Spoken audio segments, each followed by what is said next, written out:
ఆకాశలింగం అంటే మీరు చిదంబరం వెడితే మీ దగ్గర మారేడు దళాలతో ఉన్నటువంటి మాలలు తీసుకుంటారు, తీసుకెళ్లి ఓ గోడ మీద వేస్తారు.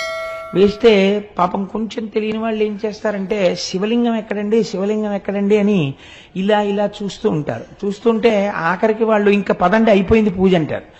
అయిపోయింది పూజ అంటే అసలు శివలింగమే కనపడలేదు. ఇంత దూరం వచ్చిన వాళ్ళు బెంగెట్టుకుని అసలు శివలింగం ఏదండి అంటారు. అంటే వాళ్ళు ఇదే శివలింగం అని గోడ చూపిస్తారు. ఇదేమిటి ఇది శివలింగం ఏమిటి అనుకుని వెళ్ళిపోతే అక్కడ ఉన్న వాళ్ళు అంటారు, అర్థం కాకపోతే అది చిదంబర రహస్యం అండి అంటే.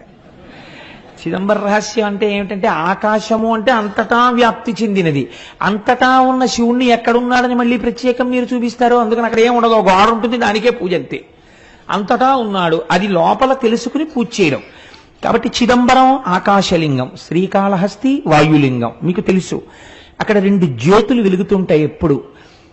మనకి సైన్స్ లో ఏమిటంటే ఆక్సిజన్ లేకపోతే దీపం